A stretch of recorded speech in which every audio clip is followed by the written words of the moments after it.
just been kind of starting these things and letting it start recording and let things kind of happen naturally for a second. See what, before I kind of get into the intro. Where that leaves us, hard to say, but it's what I like doing. It makes it allows me a second to. You might not know this, Nwahs, but I get a little stage fright at the start and end of these things. Yeah. Oh, yeah. It's like the intro and then the outro. Yeah, just gobbledygook like getting into that you gotta something. figure out. Yeah, and we don't ever pre-plan it, so it's like we used to sing. Me and Braden used to do like little songs, but then we were like probably stop doing songs. And then it became make little tiny skits or like advertisements of your own. I think that would be fun. I think that's not a bad idea, actually. Just like advertise something random. Yeah. To start. Just a fake thing. And then end off with. The endings are the endings are even worse, man, because there's so many things you have to say, but then you don't want to say them. It's silly. I also realized I forgot, so I shaved, trimmed this morning. Forgot to shave like my mustache down because I had respirator training last week. And I kept the mustache, but so now my mustache is longer than every other part of my facial hair. I did notice that. And it's very noticeable. I did notice that when we talked on the phone. Looking there. Yeah. I forgot to trim it down so they get full frontal. Yeah, everybody. First and foremost, welcome back to Nerd Shit in the Dark, everyone. The shittiest podcast on the internet. I am your host, Chase the Chaz Skripek, and joining me on the warm bidet tonight is a name that has been dropped on this show many times over the years, and now you're finally going to get to see him, even though this isn't what he usually always looks like. Sometimes his facial hair is just the same everywhere. But not tonight. We'll leave it out. Nwahs. It's Nwahs. Yes. There we go. Forgot that I didn't actually say your name. Nwahs Ragnoletis. My alter ego. Your alter ego. You. Everything that is you. How are you doing tonight, my friend? Well, I have Monster Hunter up on the TV right now, but we'll get to that later. But I'm doing great. I worked earlier today. Came home, hung out. So you got you had a weekend of working, and now you have tomorrow and Tuesday off. Do you then work just till Friday and have next weekend off, or what the fuck happens there? That is correct. Okay, so that's kind of nice. It just counts as flex days. You just get like a 3-day week. That's pretty cool. Yeah. And Nwahs, would you like to tell the shitters what it is that you do? I'm going to try to get them into your world a little bit tonight. Okay. Oh, okay.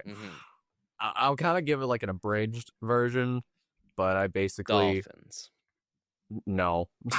Do not listen to him. So I went to school for biology, and so that kind of landed me in a career in aquatic toxicology. So I do contracting work for the EPA. That's pretty much it. Dealing with... I could go into greater detail, but I don't want to drag on. Sometimes there's shit in the water and you got to clean it out. It's not that anymore. Yeah, it used to be that. I used to do that. Once upon a time. Yeah, I used to do that. Dolphin shit? This is more with actual animals. But not dolphins. Not dolphins. Never like even a chance at dolphins before or ever? No. No. Never. Not at all. You've never worked with dolphins? Nope. Huh. I don't know. Wow. Who thought of that, but never happened. Nwahs and I have been friends for a long time now. I'm going to say going on, like 15 years plus with some change. Something like that. Locker partner at one point. Locker partners. You know. Yeah. We've known each other longer than our friendship even. Locker partners. Wow. We're going to go back in time through us real quick in a second. But I just am shocked that I've known you this long, and I just thought nothing with dolphins for your job ever. No. Weird. Huh. It's not mammals. I don't work with mammals. You think you know a guy. Well, No mammals. it is my alter ego after all. Wow. So So yeah, Nos. As I said, you've been name dropped on this show quite a bit. You're usually presented as our video game person. guru, Yeah, connoisseur. I drop your name when it comes to certain games at certain times, at certain places. Um, you're my video game guy. I mean, Mm, we're all video games, but you're like like the he's good, folks. He's very good. Nos, you took me back a little farther than I expected tonight by saying that we were locker partners. So I'm going to start with that. Nos and I were locker partners in the 7th grade, and he got expelled from school that year because he had alcohol. My locker partner, I didn't get or expelled. I got suspended suspended. for like 1 day, and I missed the Halloween dance. Damn. I didn't even. For taking a Anyway. swig of alcohol. I didn't My even drink locker any. partner.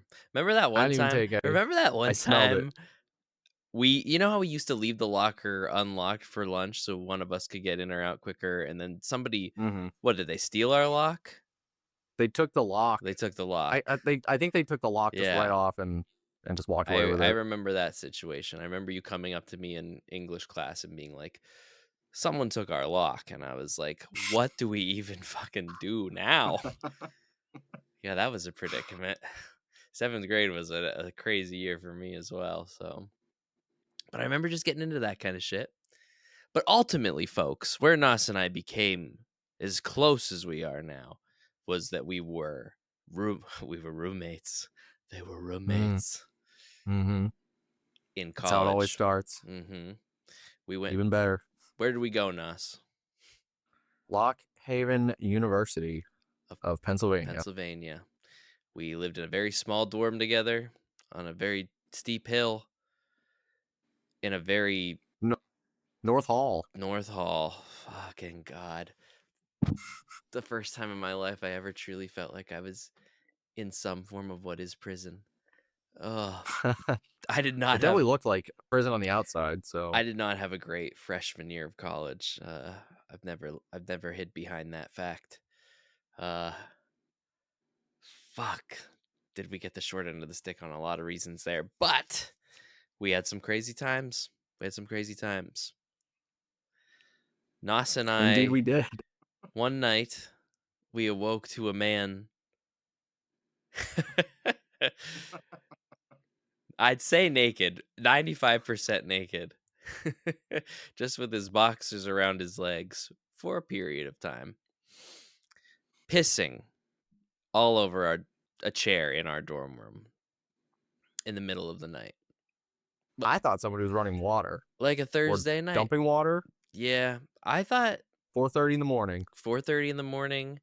Family Guy is playing on Adult Swim in the background. I'm facing the wall when I hear it, and I'm like, I think I hear somebody pissing. And I turn, and there's just this big pasty ass white motherfucker with his big pasty ass dick pissing all over my gaming chair. It was like a camp chair that I used the game in. Just pissing. And it was the longest piss I've ever heard a person piss in my life. And I sat there, 18-year-old me, staring at everything happening and just being like, what the fuck is happening right now? When you're 18 and there's a naked person that wasn't in your room before, and he let himself in and like closed the door. Like he let himself just in our room, came in cozy, and he pissed all over the place. And just made himself at home. And I can see Nos from the other side of the room also watching this, seeing the ass of this man. We did not communicate. There was no communication between roommates. We just both were like, I tried to go back to sleep. I was just like, this will take care of itself, I hope. And then he kept pissing. I let it go, and he pissed for like another 2 minutes, and I was like, all right, bro, fuck. that might be a little too much. And then what happened next, Nas? He went to leave. And we thought he was leaving. We were just like, okay, we'll just clean this up, whatever. Mm-hmm.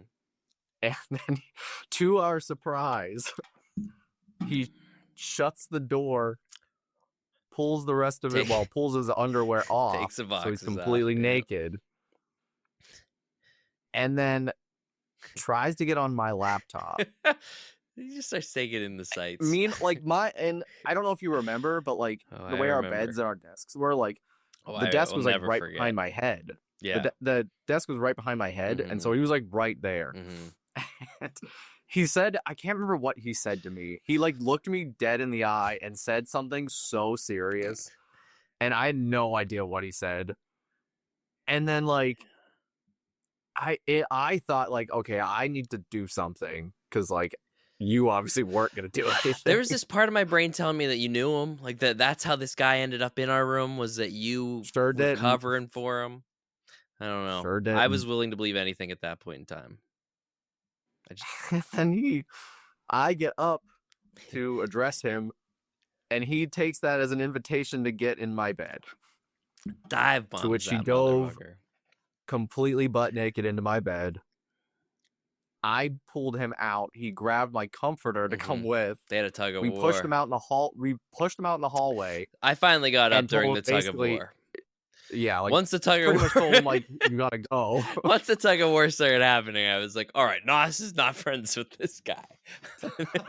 Until then, I was like, maybe. Nope. But once a tug of war with a naked man happens at 4:30 in the morning with your comforter, I knew it was time to act. He was gonna run off with my comforter, and I was not about to let that happen. And he tried to take one more step in. He called us like assholes, and we just shoved him out and watched his naked ass stumble down our hall. His underwear was soaked. Oh, we had to take we had to throw him out. They were full of piss.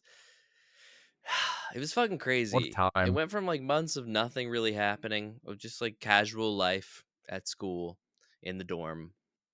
We never locked our door at night, and then this happened, and then we locked it Which, that was probably on us. Every single night. Yeah, it was on us. Hey, it made sense. We were in the room. What could happen? It did. And I had to take my chair home to get it cleaned. I think I just got a new chair. I don't think I brought the same one back. Yeah. I think that was everybody on the floor knew your chair. Knew my chair, liked my chair. There were people on the elevator with me that were bummed when it happened. Yeah. I think it was a couple months later, I was getting on the elevator, and that guy and one of his friends got on also, and I didn't say anything. Obviously I knew who he was, but his friend said something along the lines of like, to him, like, so what are you doing this weekend? And he like, there was like a weird like 2 seconds of silence. Yeah. And I just kind of looked at them, and the guy looked at me, and it's just like, well, not peeing in anybody's chairs this weekend, hopefully. And the guy, the friend was just like, oh my God, that was you. Yeah.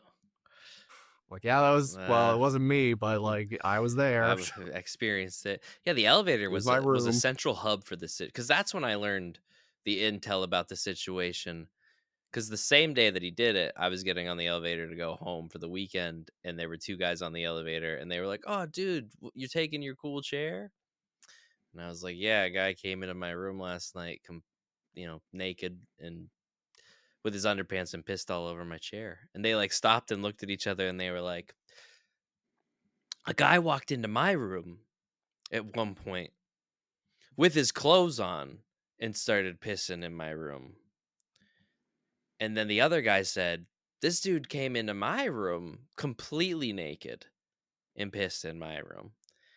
And we all like had a connection of like, this same motherfucker took a tour of our hall that night and started stripping room by room and pissing. And the craziest, he lost a piece of clothing in every room. The craziest part about it is, to me, is how much he peed just in our room. Right. Like, how the fuck much piss did he? It was a lot. It was so fucking much. It was saturated. So much. Remember, it didn't smell. Remember, it like had no scent. Yeah, thank God. Yeah, thank this guy was God. Drunk, but I also think on some heavy. Like, this dude was not in his head. We talked to him like the next day. He came around we all had words with him. Promised to pay for some books that he ruined, because he did ruin people's and my books. Well, yeah. Yeah, that was something. So what a night. Yeah. So after that, we started, our roommate-ness led us more and more, and we ended up playing video games together. And, one of the reasons why I think Nas is my video game guy. Another one is that he's good at video games. A quick college story, because we got to get into this. We really dive in. But I know. a quick college story is the first couple weeks that we lived in our hall, they had a big hall-wide Super Smash Brothers Melee tournament, and there were all these people like known through the hall, that sophomores, seniors, guys that have been known as good Super Smash Bros players for years at this thing. So we're trying to get to know some people, and we're like, we play Smash, let's go. I had never played Smash with Nas at this point in my life. So I didn't know. In my head, I was like, yeah, we're just two guys that play Smash Bros. Let's see what happens. Unluckily for me, I played Nas in the first round of this tournament. And he smoked me. And that's as far as you went. And right there, though, because I consider myself a pretty decent Smash Bros player, especially at that point in time. And the way you moved, I was just like, oh, Nas is on a whole nother level of this fucking game, isn't he? So he took me out in the first round. Sucked to be out in the first round, but the good news is I didn't feel so bad by the time the whole tournament was over, because how did that tournament end, Nas? Me winning. Nas beat the whole fucking Kicking their hall. ass. He played the guy that was known as like the best of the best. People knew him, and this fucking no-name Nas just comes in. We just walk in, fucking smokes the whole everybody tournament. just, And every just sit down and shut up. every match you play, I'm just like hyped. I'm like, I'm watching you kick more people's ass, so I'm just like, all right, beating me wasn't a fluke. He's really fucking good at this game. And just the respect you got after winning that tournament as this freshman. I remember The I one don't know if came it to was our the room. guy in the final, but there was another guy that I think I played that he wanted a rematch, and I still won. Yeah, he played like different characters or something. That's the thing with you, Nas. There's like a lot of people when it comes to Smash. I'd say the majority, they have like 2 or 3 mains, perhaps, that they're good with. Sometimes just one. You're pretty good with most of the like a good handful of the characters you got down to like the point you can beat people with. I'd probably say about half. Yeah, that's impressive. A generous half. It's pretty impressive. So that was the day I learned that Nas was really good at video games, and he's never let me down since. We've played many games together through the years, and he's a competent game guru guy. And he's played lots of them. So before we get into new nerd shit, Nas, I would like to know, I want to get into your mind, because I kind of asked you this question the other night when we were on the phone, but not entirely like this. But you play a lot of series of games, a lot of games. Let's just go with games in general. I want to know, what is Nas's Mount Rushmore? Top 5 games. Top 5. Or games or game series, whatever's easier for you. You can go with specific video games if you want, but if series is easier, go with that. I want to know 5. On the show for the shitters and myself. I guess in no games. particular order. I won't call these, like, they're not ranked necessarily higher than each other, but they definitely are. That's why it's a Mount Rushmore. No president. I will say top 5. Yeah, so I mean, top 5. So Legend of Zelda series is always up there. Okay. Yeah. Breath of the Wild, Tears of the Kingdom, all that. Pokemon. Always up there. Has to be. Has to be. It's earned its place. Yeah. I would then have to probably say I do dig like the Resident Evil series. Oh wow. A lot. Mm-hmm. Like that might be like a little unpopular opinion, but like I don't think so. There's a big Resident Evil following, Oh and yeah. I feel like I've slowly become like after getting Resident Evil 4 remake. Oh fuck, dude, what a great game. Right. So I think I got more into it then, and like really started to appreciate it then. So I guess that's that's the third in the top 5. Fire Emblem would probably be in there, the Fire Emblem series, and then of course so good. Monster Hunter. And Monster Hunter. Okay, I was hoping Monster Hunter was going to be in there, but I also was like, who knows? Who knows? Yeah, they're not like I said, they're not ranked necessarily higher than one another. I kind of just those 5 are probably my core. Those are your that ride or die. Every single game in that series that comes out, you're gonna probably buy it. You're gonna probably get it. Probably, yeah. Yeah. I will say complain about it, but then also still I know you've played a good chunk of the Resident Evil games. I guess I just didn't know that you were that big of a fan of them. I don't think that's an unpopular opinion. I think they're very popular games. If I had to rank any of them, Resident Evil would probably be like the 5th one. Just because like it's more of a recent. I was gonna say it's newer to you. It's more of a recent entry in my interests. But I there's plenty of other games that are up there, like that I just haven't named. So yeah. Have you played 2 remake of Resident Evil? No, I have not played 2 remake. I wanted to. I heard it's pretty good. Yeah, I have it. I've just never played 3 it. Was a little. Yeah, I've heard that too. But 2 and 4, I'll probably get around to it. Yeah, I that's what I've been saying. I got it on Steam like forever ago, and it just sits. But I'll get to it as well. That's cool though. That's cool because another thing that I think is cool about that Nwahs is, do you remember the video game that sort of brought us together? As roommates, Resident Evil 5. Resident Evil 5. Yeah. Nwahs and I played that as roommates during a snow week. And we had a really good time. We had a pretty good. Yeah. It is a good, like, I don't know if it reviewed really well when it came out, but I've always enjoyed Resident Evil 5.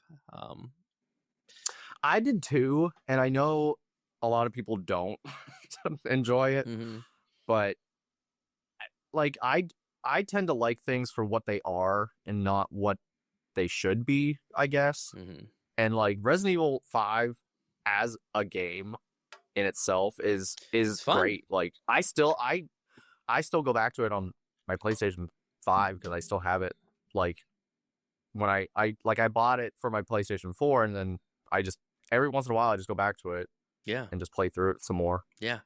That's still fun. You'd imagine that a remake of that's probably coming out pretty soon. I mean, if they're covering the series. Maybe, yeah. It's weird to think, like, I don't know why, but in my head, 5 still new. It came out when we were in like 10th or 11th grade. But in my head, it's I don't know. It doesn't seem as old as it is. Because, and I'll be honest too, 5 for me, I love 5. It's great. But it was one of the, like, the last Resident Evil games that I played, like, in the main. Like, I've never played 6. I've only started, I think, 7. Is 7 the first person shooter one?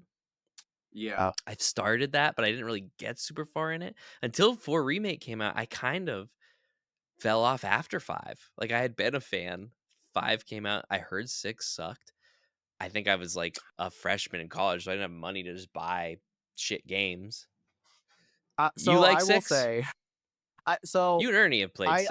I understand 6 is not really Resident Evil as what it normally would be. Because it just has like 4 branching storylines with the different characters or whatever. Yeah. But like it's more like action. It's more action than it is like survival horror. So like you get from point A to point B in each level, kind of like Resident Evil 5. It's just point A to point B, but like more action and explosions and bodies flying and stuff like that. So you're saying though, if I liked 5, I'd probably still like 6. You could probably find things that you would like in 6. I was liking 7, but it was like being a first person shooter. It was very different for me. So I just didn't have the time to play it, so I didn't. And then I think there's an 8, isn't there? Yeah, Resident Evil: The Village. Yeah, I've never played that one. So I fell off. I really should I haven't hop played it. on. I haven't played it, but I heard it's pretty good. Have you played 7? The first person shooter? Only like a little bit. Yeah. It was because that was kind good. of the same thing as you. Yeah. Yeah, It felt like a it was horror kind of the same game. thing It as didn't you. feel like a Resident Evil game. Yeah. To me. I don't know. Yeah. I might it give was it kind another of try. I had a similar reaction. I don't think I liked But it's being still a good game. Yeah, it seemed fun. I also don't think I liked being as scared as I was playing it the whole time I was playing it. Like Resident Evil's creepy, but I'm never like scared. I mean, sometimes like if I don't have ammo or something and there's a crazy fucking monster coming after me, but that one was just like fucking Hills Have Eye type of weirdness. Yeah, I mean, I'll I know get there's a back lot to of it. there's like a lot of chase sequences and stuff, but It's on my external hard drive for my PlayStation. I just haven't found the time or care to do it. Whereas 4 remake was so fucking fun. Yeah. Well, that's that. I almost have it platinumed. That's how much I played it. Damn. I'm too much with done on to the next one. I finished that and I went to, I don't even remember what I played after that. It's been so long. I think that's when I started playing Remnant 2 a little because it was kind of similar-ish, which we need to get to sometime. I feel like did you ever end up buying that? Do you have that game? No, I don't have Remnant 2. I think it's on Play. I think you can just download it now or something. If you have PlayStation Plus. Yeah, probably. We'll get to it. All right. So Pokemon, Zelda, Resident Evil, Monster Hunter. Who am I forgetting? Fire Emblem. Nwahs' Mount Rushmore of games. You can see a theme, but you can also see a variety, and that's a beautiful thing. I like your top 5. Thanks. And this guy, he plays a lot of games, so no, when he says those are his 5 favorite, there's something special about him. Real quick, though, honorable mention of other games outside of that series. Maybe 2 honorable mentions? Are you asking me? Yeah. 2 honorable mentions? 2 honorable mentions. And then we'll move on. So I'm also into like the survival type of games, like Brayden's crafting a big and all that stuff. guy. So, me, Brad, and Ernie play a lot of Conan Exiles, which is a romping good time because that shit is hilarious. It's such a huge game that there's so many glitches and it runs like dog shit, but it's so fun. Yeah, it's so fun, and like you can build your own house, place to stay. You can tame animals. You can bring animals with you to like fight other people. You can have slaves, which are called thralls in the game. We don't endorse that here at Nerd Shit in the Dark. Okay, well, you have to basically beat them until they go unconscious, and then you have to break their will by making them run on a wheel of pain. Oh my god. And then afterwards they're like, hey, we're cool, you get to name me. You know what, I'm yours. Please don't hurt me anymore. And sounds reasonable. You can give them armor and weapons and stuff, and they can come with you, and like there's like dungeons in the game too that you can go through and like fight bosses and stuff. And there's like some kind of story, but like nobody cares about the story with that game. So there's that. I like that. It's a solid honorable mention. See, Nwahs is in it just for the love of the game. He's here to have a good time. And what a time it is. And then as much as like I would hate to admit it, the only other one that I could possibly choose would be like a game like Overwatch or something like that. Like the multiplayer, the online multiplayer. Mm-hmm. Those are kind of, further down on the mountain that is Rushmore. Yeah. Of my games, but that is Rushmore. Those are the games that I find. Actually, no, I take that back. I'm sorry. Overwatch can get bent out of there. The Dark Souls series, I totally forgot about them. And when I say So when I say hard break. When I know when I say fuck those hero games. yeah, fuck that shit. Like that shit makes me more angry than anything else, than any Dark Souls game could. So, but when I say Dark Souls, I mean like all of them, like Sekiro, Dark Souls, Souls and Souls likes. like Souls get yeah, Neo. They are your bread and I played the butter. shit out of Neo like all the time, and I still play it just to go in and just like kill things because it's just one of those fast paced games where you have two weapons and you can do whatever the hell you want with them to kill things. Yeah, So yeah. I do think you should check out that first Berserker whatever game coming out. It looks like an anime styled but like Souls like game.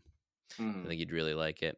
Yeah, you are a pretty. That's another thing, like folks. Like I said, Nwahs is good at video games. That's why games like these are some of his favorite because they are just a fucking challenge, and he loves it. and good old Elden Ring. And Elden Ring, yeah. Like that could creep into my top 5, honestly. Yeah, you put a lot of work into Elden Ring. I put a lot of work in the terms of like 900 plus hours. So. Yeah. Yeah.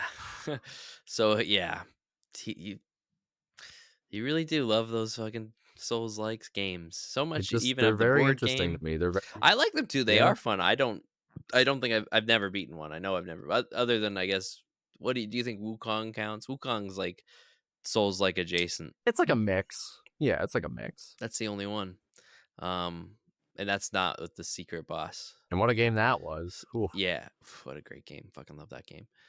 So yeah, I but other than I've never finished one, but I do enjoy. I get the Elden Ring. I played a fuck ton of. I still didn't beat it. I do want to start it over. Yeah, great game. Great game. That yeah. I think I forgot about those when you were naming off your top 5, but now that you said it, I'm like, oh, I'm actually shocked that wasn't even in his top 5. Nwahs' adulthood, he's really come into these Dark Souls games. One day Nwahs was like, I want a game that just fucks me in the ass and I can just fuck it right back. It's funny because I think because I bought Dark Souls 2 like years ago, obviously, but I bought it thinking like it would be a fun game for Brad. Right.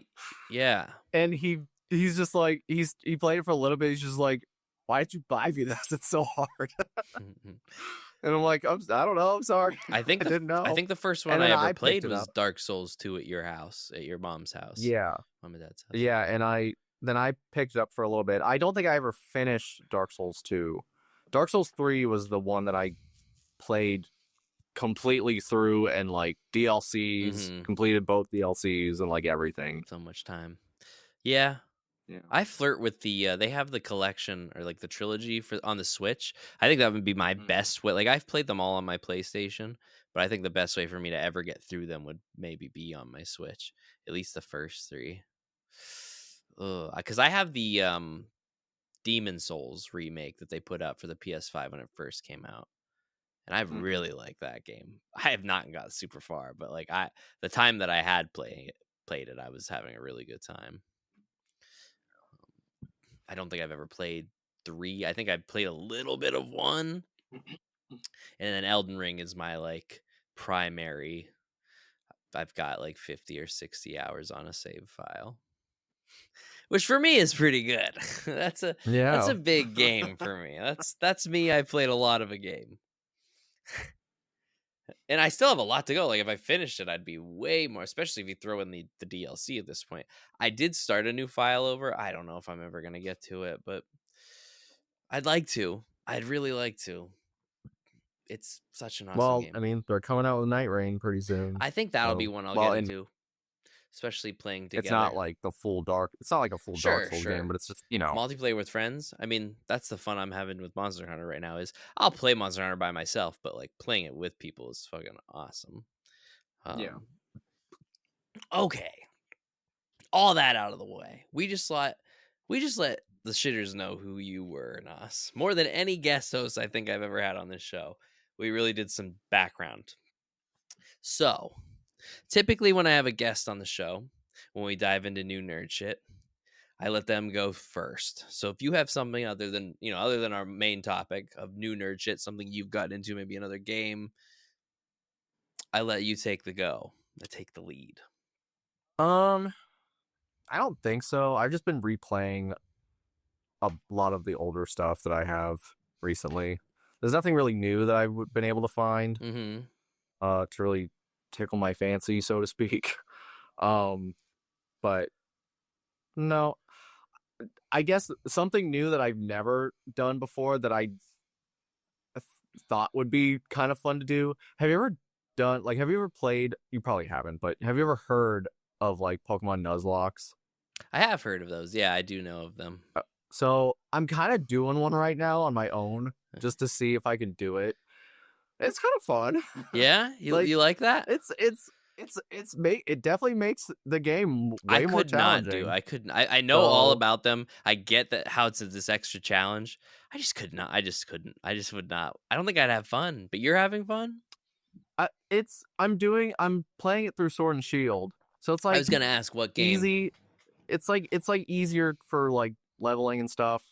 So it's not as much of a, Okay. you know, painstaking trek for Yeah.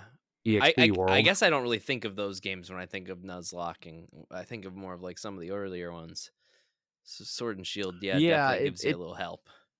yeah. So I figured since it was just my first one, I maybe would try to go a little easy on myself. So for the shitters who But don't know about Nuzlocking, why don't you tell them what the rules of it is? well, they're kind of, in my opinion, they're kind of self-imposed rules. But like They're the Fire main Emblem one, rules. That's why you no, like them. well, yeah, the main ones are like the first Pokemon you encounter on the new route is the only one you're allowed to catch. If you don't catch it, then you don't get that Pokemon for that route, and then you just have to move on. Mm-hmm. If a Pokemon faints, it dies and you can't use it anymore. Some people Good play Lord. with like healing during battle. Some people don't, like no healing during battle. Okay. Is that what you're You have to doing? play on set. No. You're not Yeah. that hard into it. No, and I don't really know how really crazy I'll get into it. You have to play with the set rules instead of the switching. So like when it says like so and so's about to send out Oh, right. blank, You just have to do you roll want with to it. switch? Mm-hmm. It's just they send it out. Right. So stuff like that, but you can like put in your own rules per se. Like some people do like monotype challenges where they only use one type the entire time. Mm-hmm. Which I'm not doing either. I feel like that's just a little too limiting for my taste. Okay. But maybe someday. Hey, Well, yeah, I mean, I say I'm not really doing anything new. as long as you're just like at least doing the Pokemon faints it dies rule, I'm like you're doing it enough in my book. Yeah, I mean, You lose your again, starter right those away. are like kind of the normal ones, and then like you can, like I said, self-impose some other rules that you want to make just to make it either harder or whatever. Mm-hmm. I did lose my starter actually. I bet. I mean, come on. Jesus. Literally, the second battle, Ugh. like this, I don't know. It just didn't. It wasn't a good matchup, I wouldn't like that, and man. I The just I better the stopped. graphics have got, the harder I'd have giving up my starter Pokemon. Yeah, Do you release but it? Do you put it in a box and just don't use it? Like, what do you? I just release it, so I Uh, don't. I'm not tempted. oh man. There's people that do like they call it a Wonder Lock, where like the Wonder Trade, where you Mm-hmm. just trade a random Pokemon away and you get a random one. Mm-hmm. That's what they do, and then they have to use that one. Fuck. Some people do that, which I think that's kind of interesting. I So don't think I maybe knew I'll about do that. that. Yeah, like I said, there's like different. You could do like whatever you want with it. Oh my god. So I guess that's kind of keeping me like slightly busy. That's interesting. I mean, hey, that's new enough for new nerd shit. It doesn't. I guess it doesn't necessarily have to be anything new in general. Just something you're up Mm. to. That's yeah. I've always heard of it. I respect the people that do it. I don't think Pokemon's challenging, so it's not like it that it's that's holding me back. I just don't want to do that when I play the game. Like, it just seems like it makes a game that I play for fun just become like this aggravating, stressful thing. Though It I is a did little love anxiety driven. I bet. I mean, I played the Fire Emblem game, the DS or the 3DS one all the way through. Very stressful, very sad.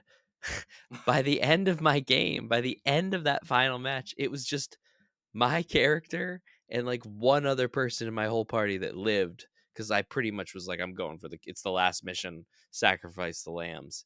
And almost Yeah. all of them died. And it played a cutscene which I assumed was supposed to be way more heartfelt, had more people lived, but it was just like one person and then another person spoke. And then it went to credits, and I was like, The obituaries. yeah. It's just like, oh my God. I mean, But but when that's they the died point where throughout the game, I was so like, oh, you yeah, know?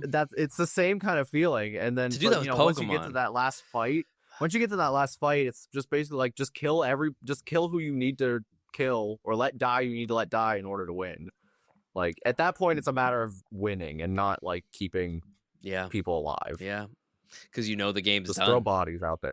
Yeah. That's what I did on Fire Emblem. It's essentially the same concept. So Oh God. And how far would you say you are into this? I'm past the second gym now. Okay. I did lose more than my starter, but I bet. it was just because of like me being stupid or making stupid decisions and not paying attention or something. So, but yeah, I mean, I'm like I think it's a ultimately little gonna into make it. you a better Pokemon player. Probably Like not. when you go back to normal rules, you're just like, fuck. Probably not. Okay. This is just Something I don't to think do. this is. I just want to give it a try. Yeah. Yeah. Yeah. Maybe someday in my life I'll get down on that. I'd probably go with a game like Fire Red or something. Just something that like the eyes in the Pokemon, I don't really see them like I do now, you know? Couldn't do it. It's fair. I couldn't do it. I connect to my Pokemon, man. I Uh, connect to my Pokemon. And I'm really looking forward to Legends ZA. The footage we got this week was, because here's the thing. I think with the Nuzlocke challenge, it's a way of like taking a formula we like and kind of just tampering with it, changing it just a little. And I feel like that's what Legends Arceus kind of did too in its own way. Like it took that normal way we play Pokemon and just threw a little different mix into it. And I like that. yeah. It's just nice to do something It different. does look. Yeah, it does look good. Yeah. And again, since the Pokemon Direct came out, like I've been hearing people are like it's like kind of split a little bit with like A little bit. how it is, or how they kind of showcased it. I liked it. I will say I thought it looked interesting. I don't care for Chikorita. Oh yeah, the starters. Sure, yeah. Me neither. Like, No, and I yeah, get why should've obviously been. they couldn't put Cyndaquil in because he was an Arceus, but like Chikorita. Yeah, of all the grass starters. Of all the grass starters. There's so many good ones. And it's Chikorita Chikorita and Totodile. So Yeah. like why would there be two Gen 2 I know. and then Tepig? I know. I hear you. Like, And Tepig. I thought they were still going with like one from a Oh different God. Also of generation. all the fire starters. Tepig. Tepig. I mean, Yeah. I like Embor. But like Chimchar. you took Typhlosion, which is some people like in the top contenders of favorite starter final evolutions. And then you go to fucking Tepig, which may be in the bottom next to that stupid fucking Witch Fox. I'm going to get Totodile, so it doesn't matter, but Yeah. had there been a Trico, I would have considered it. Same. Maybe I don't. But Here's the thing too. Like I feel like with Arceus, now we've kind of bled into the Pokemon talk, but I feel like with Arceus, it was set in like the past, so there was this like theme of like the final evolutions having, some kind of cool looking form. This one just feels kind of modern by the trailer. yeah, I don't. What are they going to Unless they evolve into? obviously didn't explain it. They Yeah, said there's like, mega I don't know. evolutions again, but it's like, is that what they get? A mega evolution? Because a cool mega evolution is very different than like a different formed final Yeah, always yeah, look. That Typhlosion looks so cool in Arceus. So does it everybody. does. Yeah, I don't Everybody know. does. So, I mean, I'm sure they'll show us, but I'm excited to play it. It looks good. I think the Mhm. battle system is one of the changes that Arceus made that I appreciate. It looks like they've kind of gone a little deeper into it. I like that moving Yeah. around kind of battle tactic. It reminds me of an RPG I played called Nino Kuni, where you kind of Mhm. controlled things. Have you played Nino Kuni? No, but I've heard of it. Yeah, you kind of like it's like that. You move around on a field with like things. I remember when I played it, I was like, Pokemon should do this.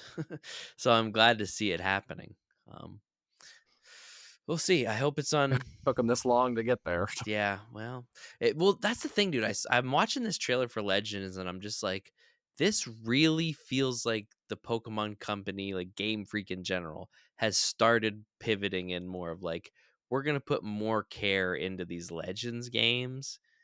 Because even though I'm a big fan of Scarlet and Violet, technically, it was a step, like 2 steps down Yeah, from Arceus. Whereas yeah, this new one looks like they've just been like, no, we're making everything better. I'm just like, oh, in my head, I'm like, they should just keep doing these and maybe stop doing versions if they're not gonna give them everything they deserve. right. So, but you never know, because some people, like I remember Brent, he didn't really like Arceus because he was just like, the fact that they made you catch like the same Pokemon over and over and over. Some people didn't like that, and I was like, because I'm kind of I'm like that too a little. I'm like, yeah, that was a function, a feature that I was like, it's fun, it's cool, but it is a lot. They want you to recatch shit like, Like 100 times. yeah. It's 100 Bidoof. Yeah, So sure. I could see, so like, it's scary. It's scary because I'm like, it's a Pokemon game that's really good, but does it work for everybody? Whereas we know Right. normal Pokemon games work for everybody, but if they're gonna come out and run like shit, I don't know. I don't know. And It's hard to like them. that's me as a huge fan of Scarlet and Violet. Like, what a mess! What a beautiful disaster! What a beautiful disaster! That's all I can say about those games. Yeah. So I guess then with that, we'll Pause one quick. Gordon Ramsay just popped on my TV because my PlayStation just shut off. So let me go turn that off real quick. Monster Hunter left and the Yeah. monster of the kitchen showed up.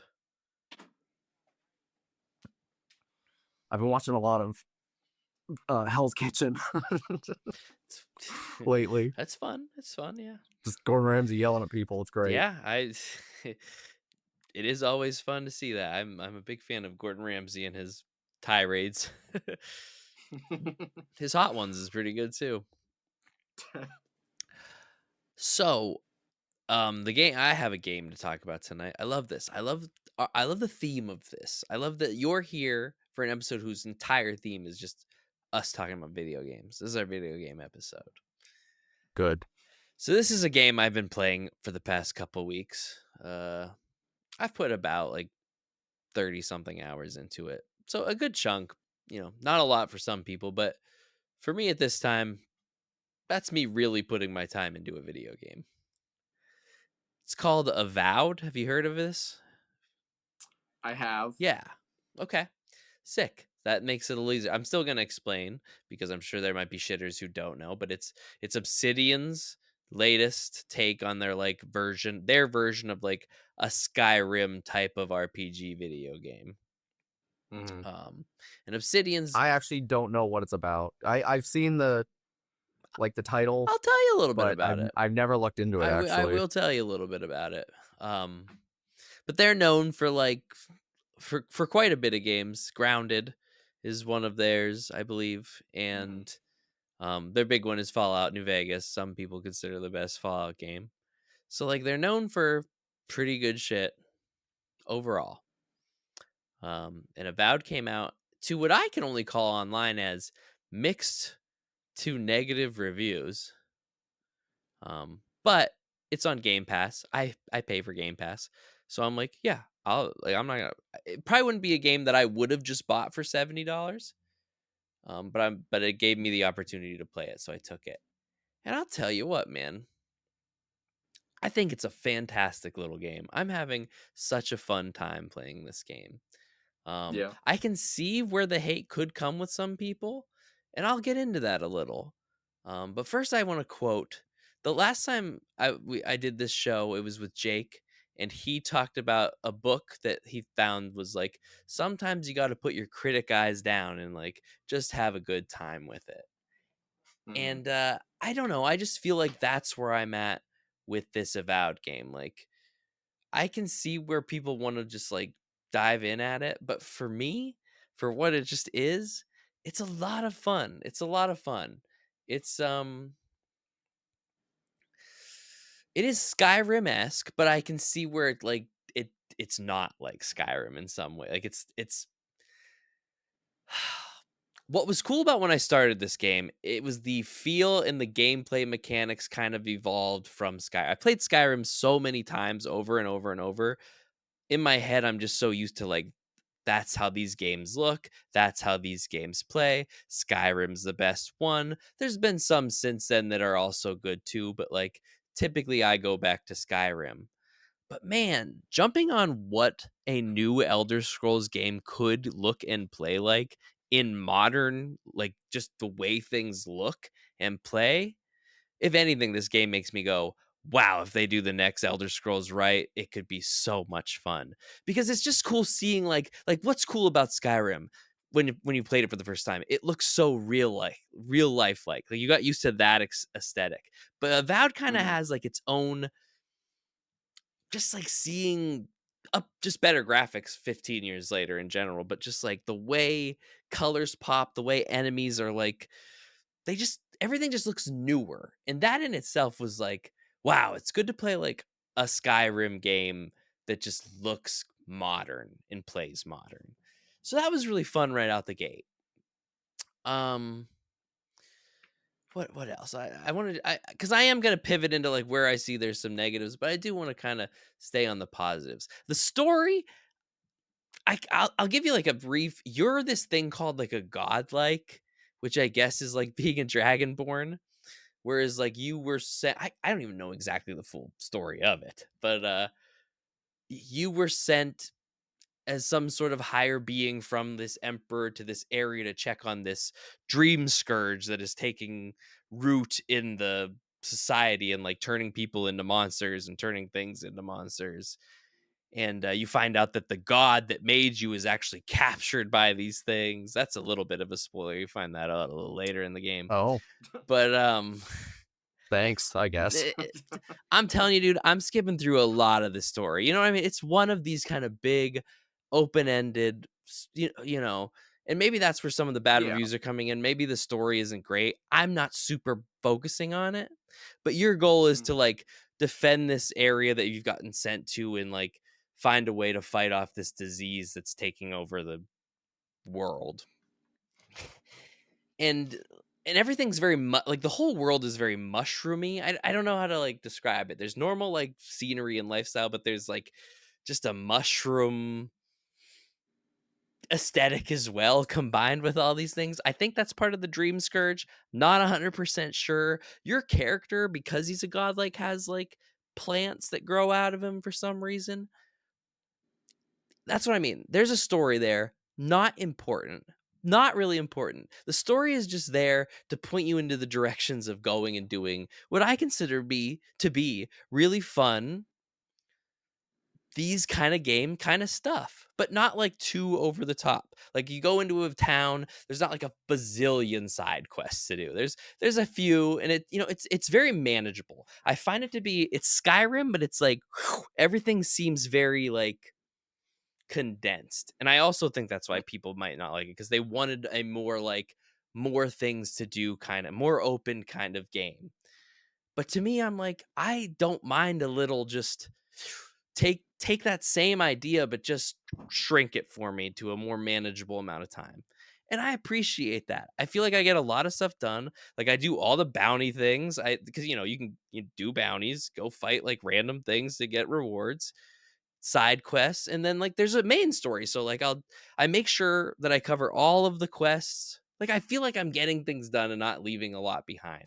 And I appreciate that, because in a lot of these fucking games, you just have to, or you're spending ridiculous amounts of time. So I like that.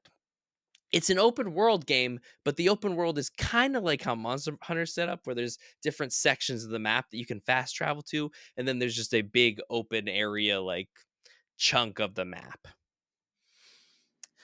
So, a reason to make Sounds pretty interesting. it's not bad. Like, it's not a bad game. I'm really just going off of visuals right now. Like, obviously, I've the only thing I've seen was like the cover of, or the preview, whatever, yeah. picture of the thing that just said Avowed. And I'm like, oh, that looks I'd recommend sick. like even just checking out maybe the IGN review, maybe a trailer. I didn't see much about it. Like I knew it was coming out. I had seen it at some Xbox Directs and shit, but like, and I knew I was gonna get it for free, so I was just gonna check it out. And when I started it, I was just like, I could take it or leave it. Like this could be just any game I start and not really play much of. And then I just started really like, I got past like the first tutorial like levels and just started having a really good time. And I think the combat's really fun. Like you can basically make your build. You can be a magician, a wizard. I think you can be like there's different chunks, different what do you Like classes. classes, and it gives you an option to sort of like dual class if you want. Like you can tamper with like different things. You have different loadouts. Like one of my loadouts is just my big two-handed great hammer, but then my other loadout is I have a 6 small one-handed axe in my one hand and a grimoire in the other, so I do spells with that hand and shit with that. So you can multi-class and multi loadout at the same time. So that's really Yeah. fun. And I'm sure there's games that have been doing that, but like that's a function that if it was in Skyrim, it was an improvement. One thing I noticed when I played Starfield was like, which is Bethesda's latest mess that they made,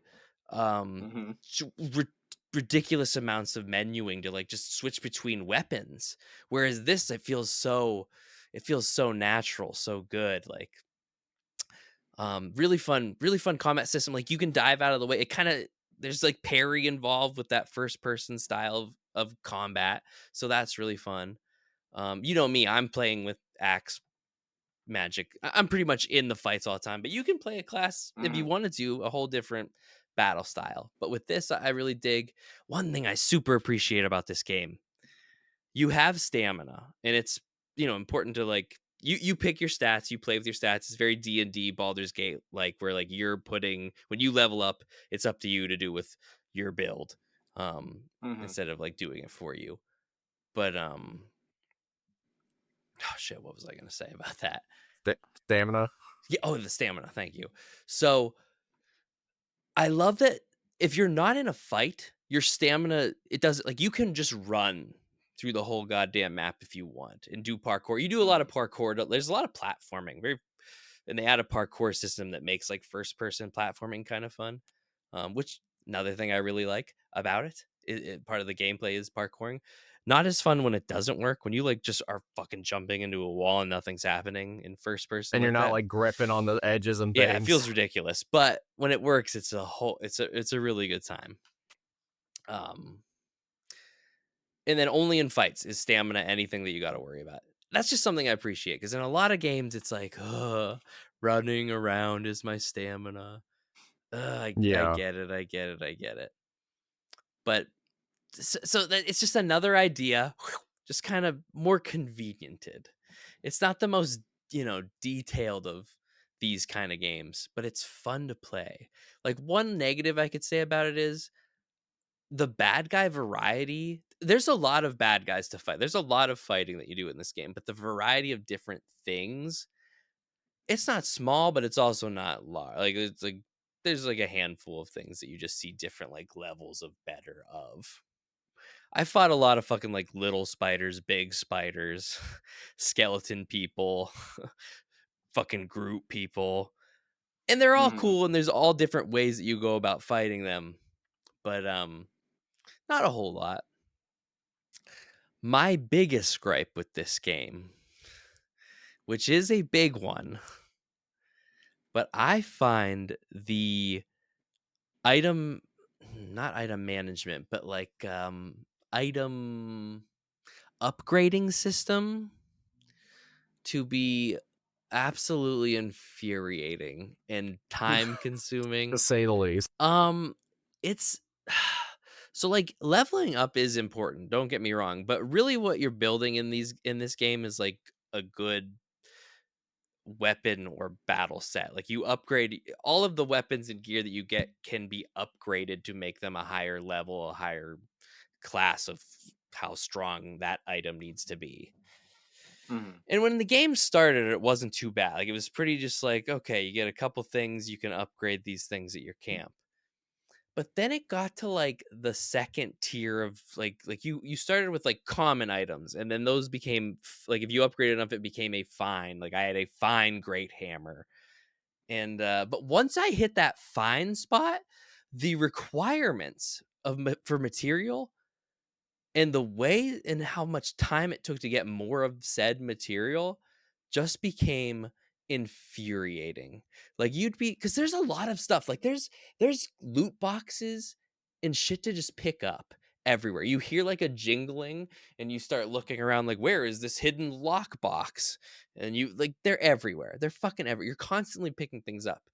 So when you're constantly picking things up and still not meeting the requirements to upgrade your fucking shit, oh, dude, it was so infuriating. So you're like, Are they like specific items you need, well, or are they just like you need to get your items to a certain level to beat certain. Like it gets to a point where it shows like a skull by an enemy's name because you see their health Mm-hmm. bar and their name, and that means your equipment isn't like up to snuff to like fight them. You can still do it. It's a challenge. I do it, and you can survive, but like it's more it's gonna be tough? it's more important that you have good stats in your weapons than it is in your actual character. Mm-hmm.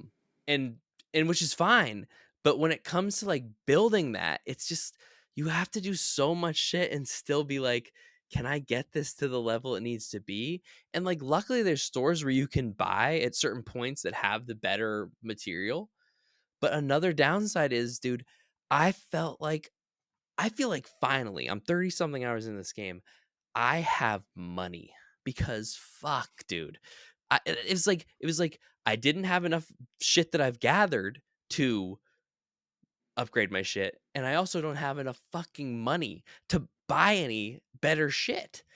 And like you do these side quests and they'd be like, here's 75 gold, and it's like 75. I just did all that and got 75, and that fucking hammer is 8,000 coins.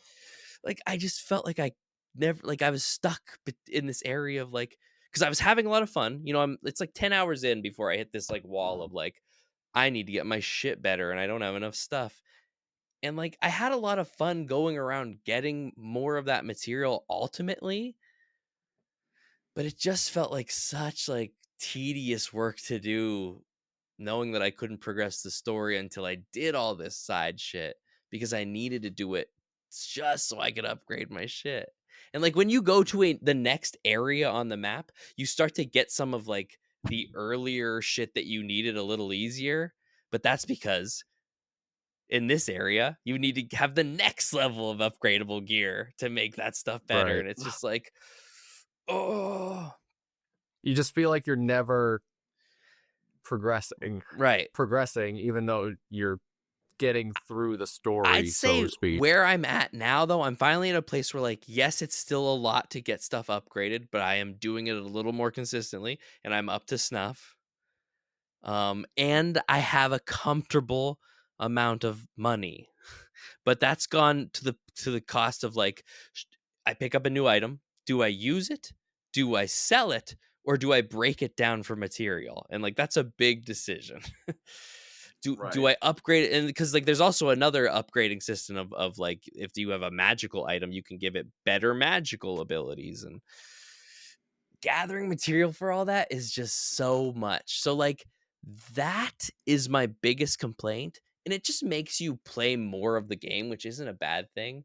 But it was such like an annoying thing to like come back from like a side quest, thought I grabbed a bunch of like silver that would be enough to like do the next upgrade, just to be like, you got almost enough silver, but you also don't have enough Amaryllit wart, and you're just like, fuck.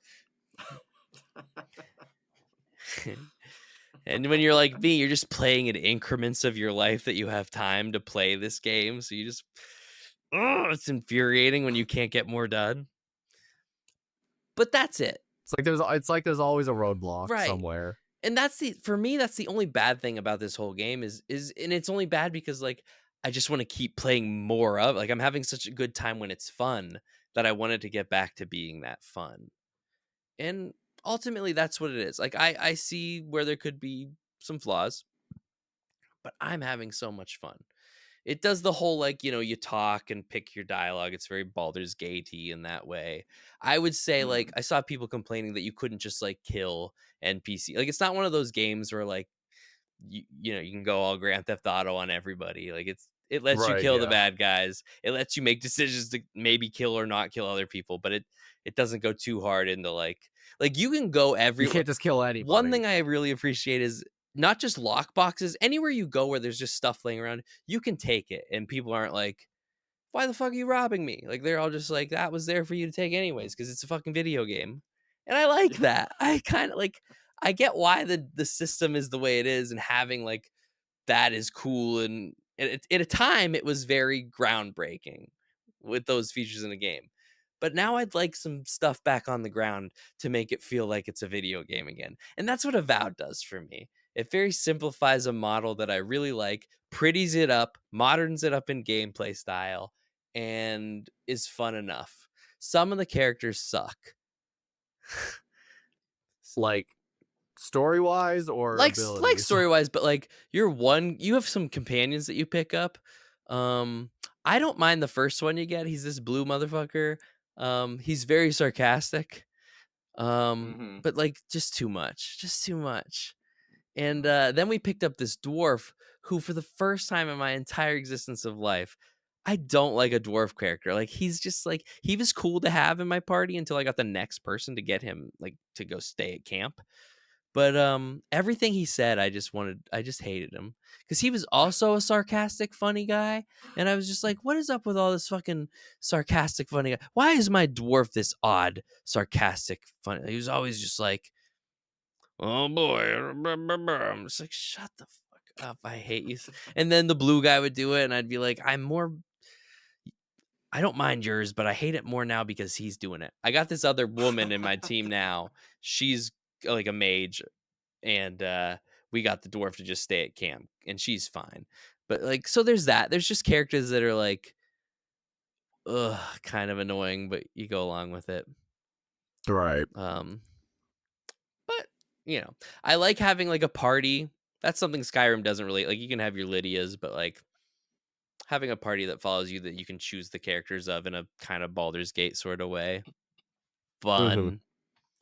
Yeah, I'd give this game a solid. Give it a. It's $70. I'd say it's definitely a $70 video game.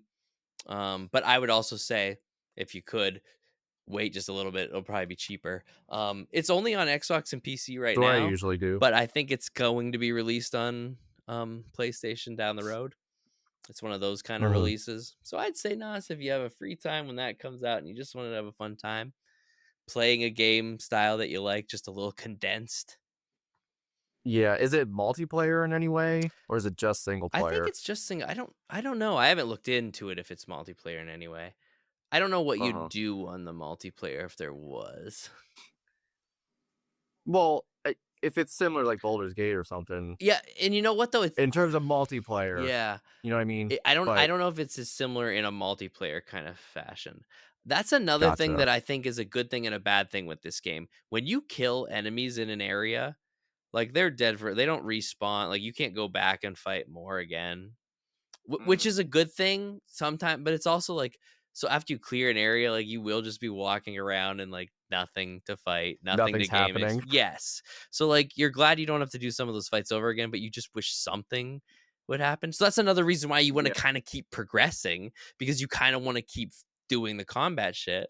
But when you can't upgrade your shit to fight in that combat shit, it's just like, oh. Yeah. But ultimately, even though I had to do all that stuff, and at the time it was kind of infuriating, looking back on it all now, I'm like, that gave me a lot of other fun shit to do in this video game. So I can't complain. Yeah. Well, overall it sounds pretty fun. Yeah.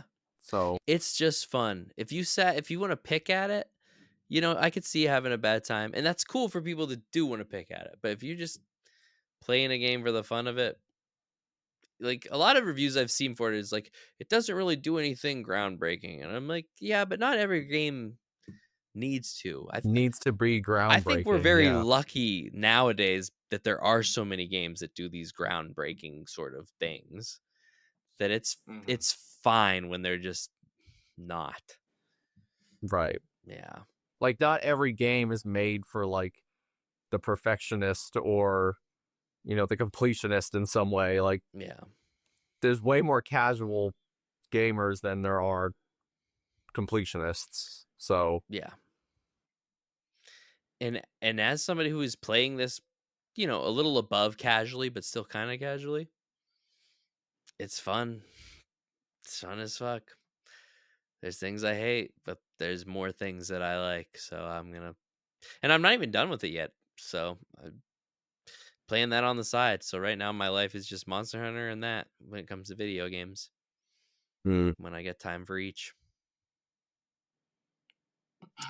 So love me or hate me, internet. If you had a good time, you shit on this game, you think it's not good, and you hate my opinion on things, that's cool. But I like it. And that's all I have to say about that. Okay. Now with that out of the way, let's talk about what we came here to talk about. Why we scheduled Nwahs to be on the show this weekend. And in my head, I was thinking today, I was like, man, I wish I could have played a little more before this. But then I thought about it, and I'm like, no, this game's only been out since Friday. I've probably put at least 12 hours into it, I'd say. It was 6 hours the first night, I know that much. And then Miranda and I played it throughout the day yesterday with you all last night, and then today for a little bit. So I'm like, yeah, I think I actually have played a lot of it enough to talk about it.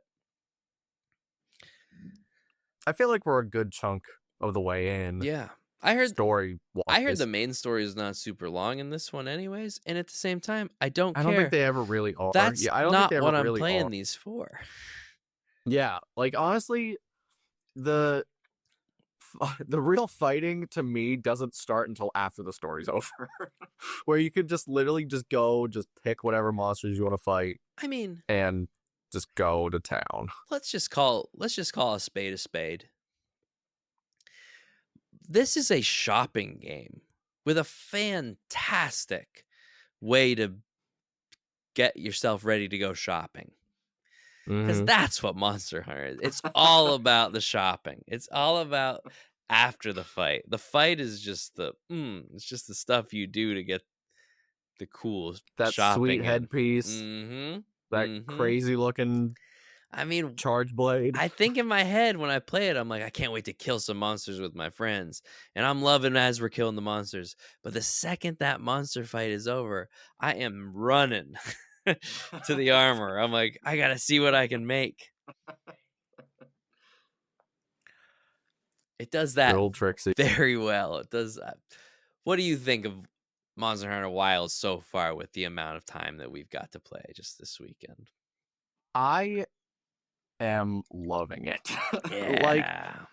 Like, I know we've talked before about some of the little nuances and gripes about it, but like, again, like you said, it only came out Friday. So it's literally been 2 days since Yeah. everybody in the world started playing it, and it's a good freaking time, honestly. It's a lot of fun. Like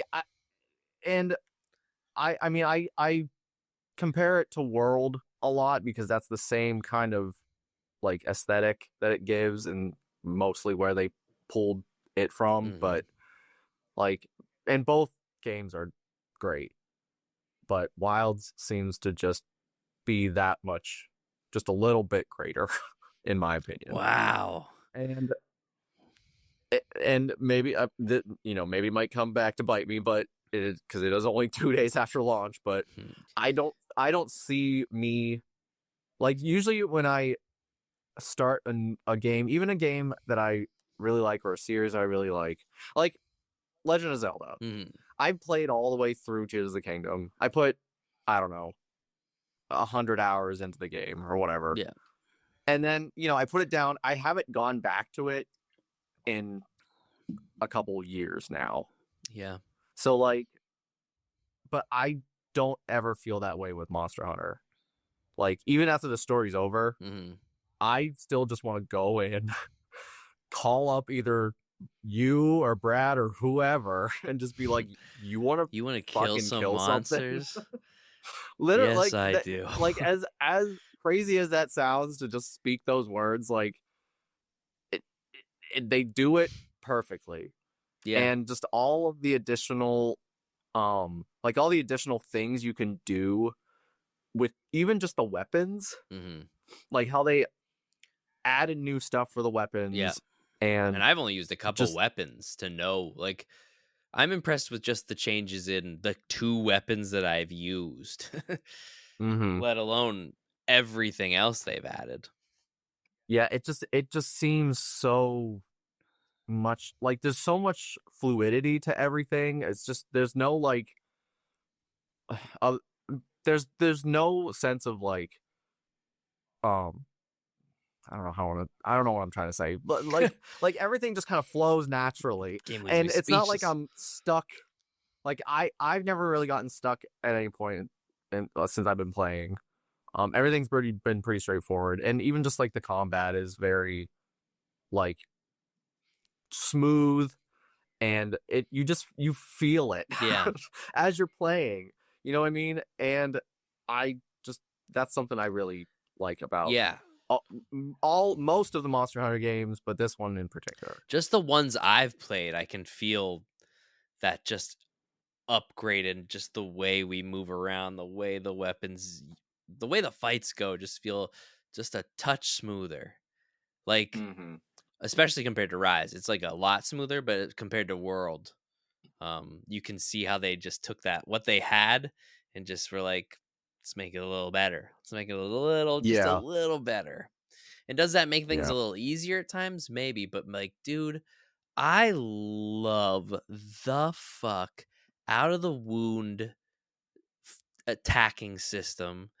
It's so cool. It's such an extra. It's so satisfying. It's for I'm sure for all the weapons, but like some in particular, you can do some crazy. You can do some wild shit with it. Dude, the charge blade thing. Like, I can't stop using the charge blade because I love that move. Every time we're in a fight, I'm not even paying. Every time we're in a fight, I'm not paying attention to really anything other than me and the monster. Yeah. And all I see about like 30 seconds is you whipping out your fucking buzzsaw. It's so awesome. Going to and I'm not hating it. It's just like, there he goes again. And the cool thing about it is it doesn't do like every hit. It does a lot of like small number hits. Like as it's chopping, it's like, but it's a lot of them. It's like a bunch of 2s or 3s, and then at the last, it does like a big like 100 something, and you're like, ooh. Yeah. I love it. I love that. Just like, I don't know. I feel like if I didn't have it, there'd have to be another extra move that I could do with it, or I'd feel just unsatisfied with the way our fights go. Yeah, without it. That's how. So like, so anime. For this game, I've chosen to use the bow, which is like, I played the bow somewhat in Monster Hunter World, and it was pretty fun then. I never really touched it in Rise because I couldn't really figure it out, honestly, with like the wire bug mechanic and stuff like that. I never really got into it. That's something in I Rise. wish they would have added to Wilds just a little extra thing. The wild bug. Yeah, The and then, bug. well, yeah, and then for Wilds though, the bow it is, all pun intended, just wild to play. Like, you have, They stick to the I don't know if aesthetic you've of their even name. I don't know if you've even tried the bow at all. I have not. But I don't think I've added, and I can't remember if they did this in Rise, but they have this mechanic that, like, if you, because you can't obviously block, you have to sidestep or whatever. But if you time your sidestep, kind of like in Black Myth Wukong, where if you do it at the last second, you do like a flash. Okay. Whoa. Kind of thing. That's cool. If you do that, you get like a little flash, and with the bow, like, stamina, like, management is pretty much everything for the bow. So like, you dashing to dodge is using stamina. You drawing your bow is using stamina. You doing all of these things with the bow is using your stamina. Either it's doing a chunk or it's constantly just slowly draining. And every time you do a perfect dodge, you get your stamina back immediately. And then you can just go right back into your combos and stuff. And the wound system with the bow is, You loving it. Love it. It's crazy. So like, I think I've seen sometimes the more wounds you get on the monster, the more damage that will chain together with the bow. But like the focus move for the bow is just like a homing, not a homing, but like kind of like you target, you pull up, like, the circle window comes up, and as long as the wounds or my little like firecracker bullet things are sticking out of them, it'll target each one of those up to 3 times. And if it targets a wound and breaks the wound, then you go into your Dragon Piercer move, which is the big charge on the bow, and then you just unleash it. If you hit them head to tail, it does like 15 hits. Holy shit. And then also on top of, because it pierces through, also on top of hitting all of the wounds that were in that circle and all of the fire attachment things that were, like, clips that were in that circle also. And if it breaks a wound, then the arrow comes back and, like, hits back into the monster, and it does like a big, like, oh my god, impact damage. Like, so it gives you a reason to really just do your best work. Is that what's happening when that just, like, barrage of arrows just kind of comes, like, from the sky? That's the volley. Okay. That's the volley. Okay. So like, there's a move from time to time I just see arrows fall from the heavens. Like, I get, like, you have to hold down the right trigger to charge your bow to, like, power, because you have like 2 stages of power, like power charges with the bow to make it a little stronger. If you hold circle at any time during that, you'll, like, arc up and you'll shoot like an arc shot, and then it rains bullets down in like a circle around them. Those are the things that attach to the monster, and then I can target with my focus shot, and then it just fucking kills everything. So like, damn. But the angle of it is more important, because you want to try with the bow to do that facing the longest point of the monster if you can. You still will do a decent amount of damage if you aren't, but like, your max damage comes from head to tail arrow, because it pierces the whole way through. Damn. So the longer the monster, the more it's going to pierce through and just do consistent damage. It does, like you said, it doesn't do a lot. It hits a lot of times, but it doesn't do a lot of damage. It does like 5 to 9 damage every hit or something like that. But then when it breaks a wound and the arrow comes back around and it hits again, it does like 400 damage in some cases. Yeah, it does. Like if you get a crit, I think that makes it very balanced. It'll do like 300 to 400 damage. That's what I mean. It's this extra really good attack that it's very balanced, and if you're lucky, it does a fucking solid chunk of damage. Yeah, and there are ways to increase your crit chance. It's the affinity. Yeah. thing on each of your weapons. Some of them have positive affinity percentage, some of them have negative affinity, so it's just, but they have more ones that usually have negative affinity have more raw base power, so it's like it kind of offsets it.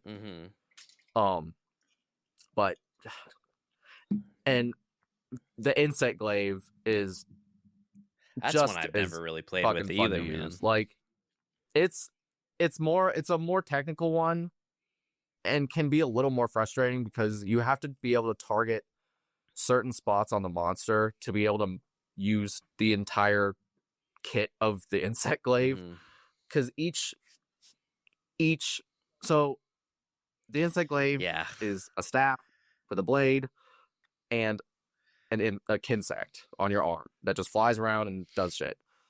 And like, but you have to collect monster essence using your kinsect to power up your staff and yourself. And you have 3 of those, so it's like you're constantly having to gather extracts to be able to do the combos that you want, and then over time they go away, or you can use them to do like there's those times where like you can fly up and then it's just like a tornado around you. That's your kinsect just like going nuts and just destroying the monster from the inside out. It's crazy in this game, like, but I love it. Yeah. I love it so much. And you're somebody, Nwahs, who has played,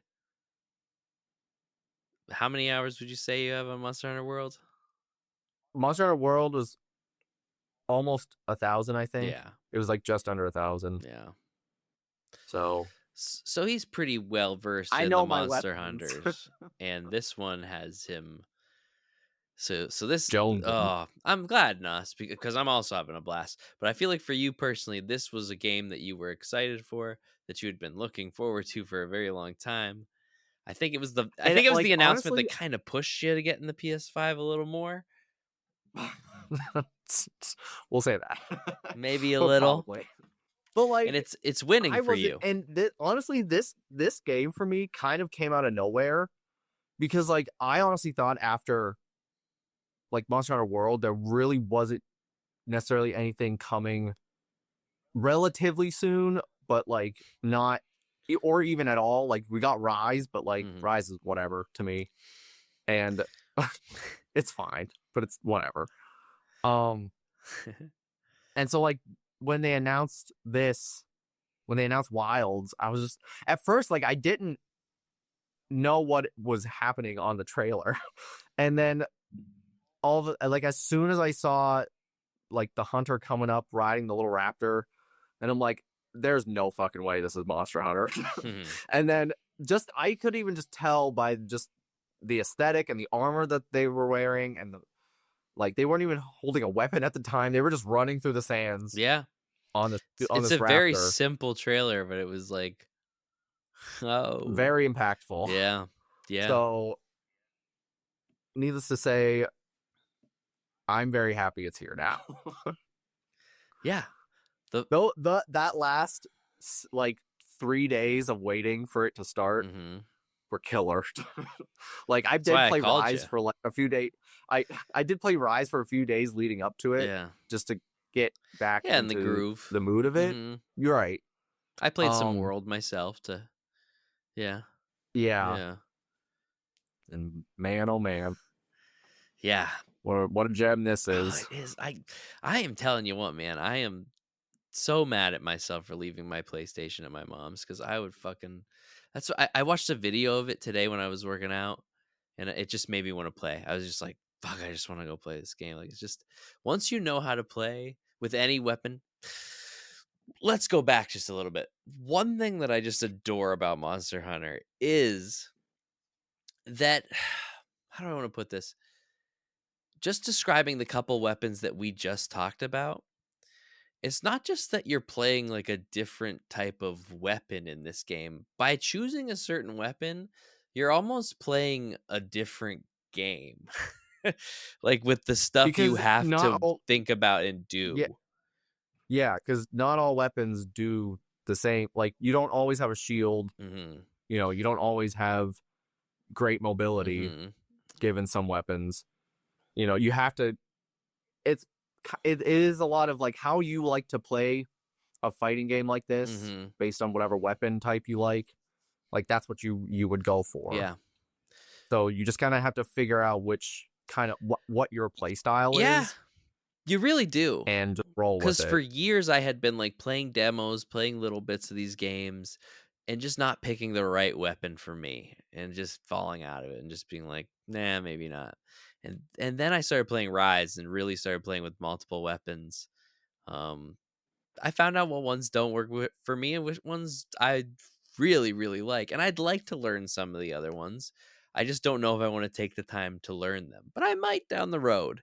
And that's fun that this game gives me the choice, because there's just a lot of different weapons and ways to fight. Like, it's just, there's not just like 4 classes, there's like 15. There's so many. I think there's 14 or 15 weapons. Yeah, that's a lot. That's a lot of different gameplay mechanics, all to kill a monster.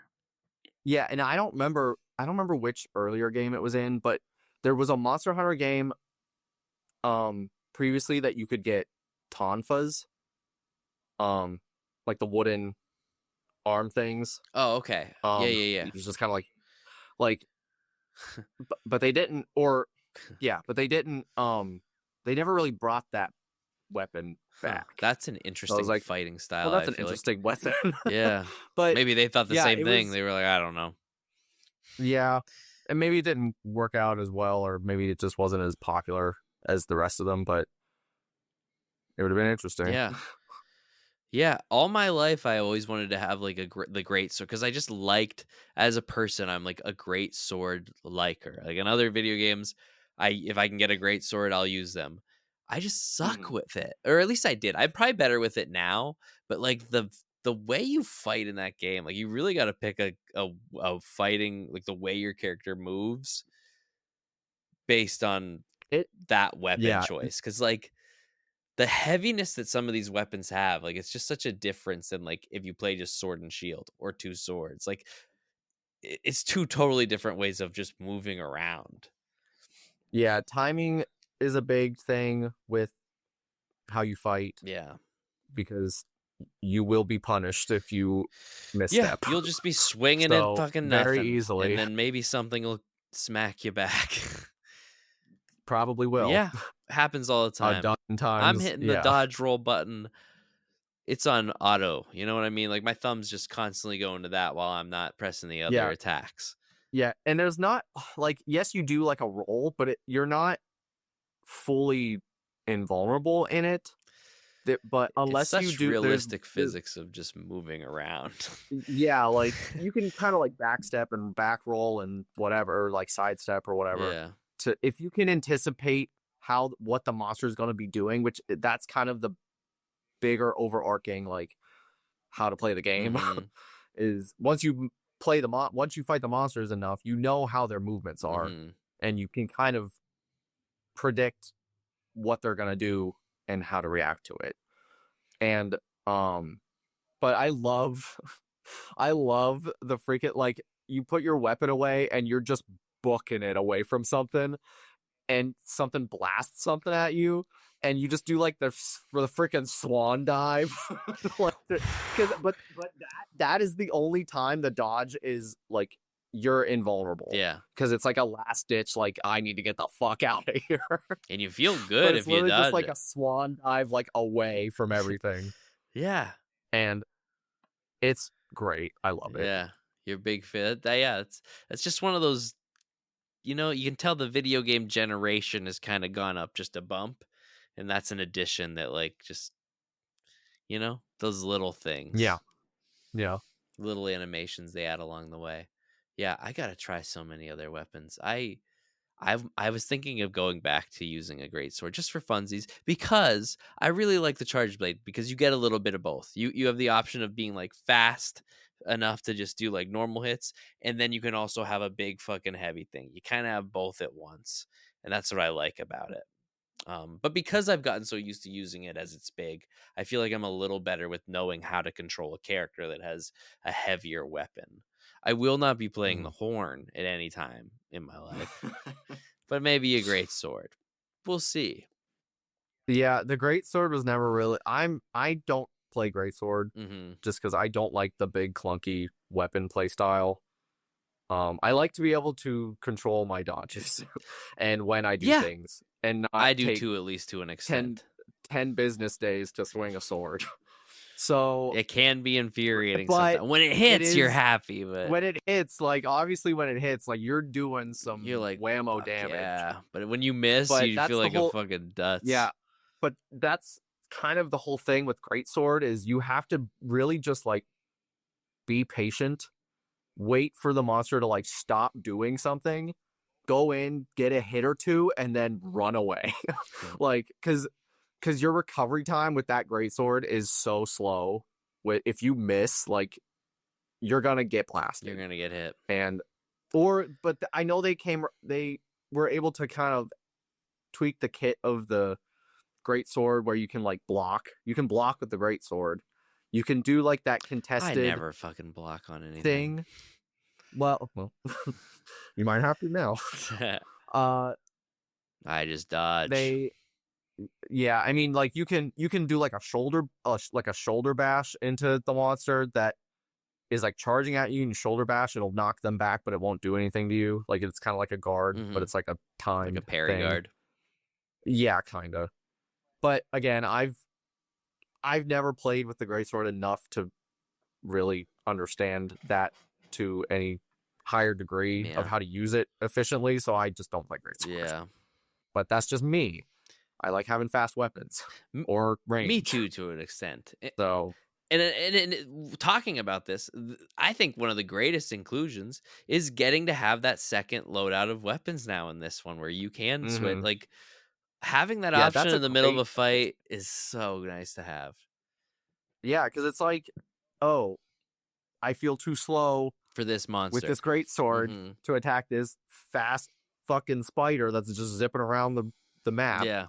Let me switch to the dual swords so I can at least keep up with it. You have a backup weapon, and that's so smart, because otherwise it was like, well, if this weapon set doesn't work for you, you're gonna have to die to come back and try. Yeah, you have to die or like you did get an item in past games where you could just like throw down a smoke bomb and this thing comes and picks you up and flies you back to camp. Oh, wow. But like you would have to go back to camp to switch out your weapon and then go all the way back to the monster. Yeah. So that's a very nice. I like it.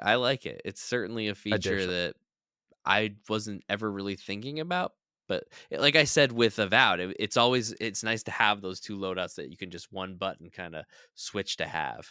This game, you have to get on your secret and like press over on the D-pad. It's not like you're in the middle of a fight, you can just hit triangle and it switches. But like, yeah, still, it's sometimes I will so say convenient. Yeah, I will say one little nuancing gripe of mine is sometimes it takes forever for your secret to get to you when you call it. But I mean, that's just whatever. Yeah. That's just a little thing. Yeah. I'm never in too much of a pinch for it if I called for it. But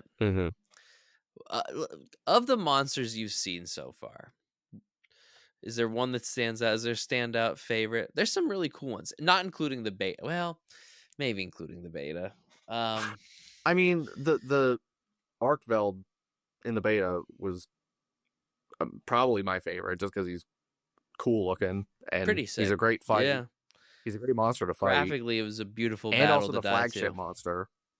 Also the flagship monster. Yeah, something's going on with it in this story, but I haven't quite gotten to the real. He's sucking the juices out of monsters. Sucking the juices out of monsters and taking all their powers. But the story, as you can tell, shitters, Nwahs and I really just dove into talking about this game. We didn't explain anything about it, and that is because there is a story. This game is called Monster Hunter. Yeah.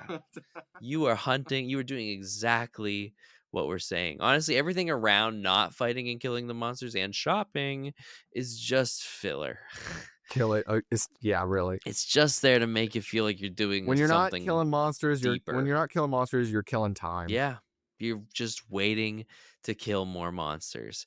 And there have just been some cool ones. I love the way they move. I love just the style. I feel like in a lot of the games I've played, like they're all just very like dinosaur or dragon themed monsters. Some a little different. You know, there's that one that's like a penis. but it's still like a dragon in a weird way. Whereas with this, it's been nothing but just like these animals, like these beasts that we've been fighting with a dragon sprinkled in. Yeah. Yeah. Like, of the ones you've seen, what would you say your favorite aesthetic, and then your favorite fight?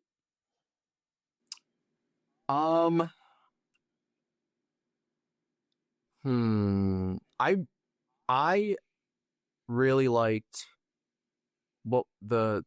I know you haven't gotten to it yet, but the fire octopus. The octopus. We're gonna get to it. Yeah, I've seen gameplay of it.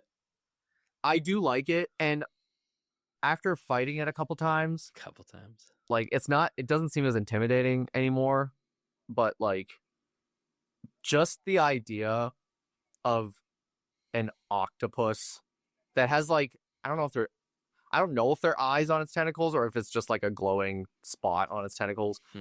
But there's that, and it's just on fire. And they also like took into the account of like real octopus where like they can literally, as long as they're I don't know whatever it is inside of them can slip through a crack in the wall, like it can just their whole body can just go in, and it does that to get away. Like it'll just walk up to a wall and there's like a crack in it, and it'll just like slurp inside, and then it just shows up on the other side of the map. I can't wait to fight this thing. I can't wait to fight this thing. So you really like that I boss enjoyed fight. a lot. Yeah. I like all of them. I know some of Drusilla is a repeat, but like her in this game is so much better than it was in Monster. That's a fun fight. That's a fun fight. Just like the arena that you fight in to do it, like like what you go about fighting her in. That was really fun. Yeah, I appreciated that fight.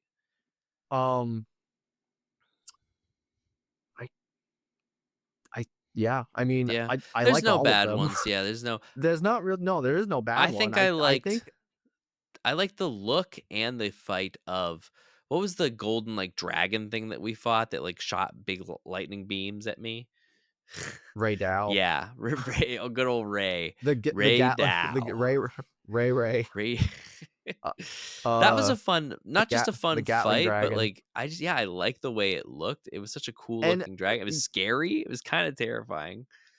Yeah, and his nest area where all the lightning rocks are, and like there's like static or charged lightning on the ground and everything. Like, just like the map itself is amazing. Right, and that's one thing that I really appreciate about all the big fights is where we're fighting them. Yeah, like the biomes that you fight in are just like crazy. Like they're amazing to look at. Haven't seen a bad one yet. Yeah. And like I heard a lot of people say that it seemed pretty easy, and like I haven't had too much of trouble with some of these fights, but there are times where I'm at the edge of my seat where I'm like, holy fuck, I might die. Like sometimes my badge is like, you used a lot of potions, dude. Yeah. Thanks. I almost like I haven't really honestly I don't think I've died yet since we've been actually playing. I came very close to dying during that fire octopus fight. Like because I'm excited. It can combo you. Like by the time you stand, like it sends you rolling. By the time you stand up, it hits you, and you start rolling again. By the time you stand up, it hits you again or tries to. And you have to you're able, like when you get flown away and you're on the ground, you can call your secret to come run and pick you up to just keep running to get you out of there. I had to do that so many times because I was afraid for my life. Jesus Christ. Like I was literally like an inch of health left every single time. You're making me real excited to play this fucking game some more. And I do it again in a heartbeat. Yeah. I'd love to have you on my party for fighting him again. Because I mean, I've seen like videos of people fighting this thing online, and so when I saw it come and eat those monkeys, I was like, oh fuck, I can't wait to do this fight. And like right there, I hear Sora cry. I'm like, well, we're done for the day. But I'm really looking forward to diving into that specific fight. But I don't know what would be my favorite of the fights. Like I said, Ray Dow was great. But man, yeah, they are. Even here's what sucks. I love getting my equipment better, my weapons better, and all that shit. but I hate that some of those fights that I like become just really too easy because they're only like 1-star hunts. I wish like they would scale up so that you could still fight those I weaker think monster or those older monsters and have a good fight. well, and I don't know if you know this, but like there's different ranks of monsters in the game. So like you start off with like normal rank or whatever it's called, Mm-hmm. and then you go low. So you start in low rank. Right. The fire octopus, its name is New Udra. That's the very What happened to first. old Udra? I don't know. That's the very first high rank monster you fight in the story. Like up to that point. Okay. Everything else underneath that monster It's is considered low rank. Wow. And some of those so fights are pretty crazy. Well, so there's high rank then, so it's all of those monsters. Then there's like master rank. Oh fuck. And then I think there's one above that, like grandmaster or something. So we got a long way to go.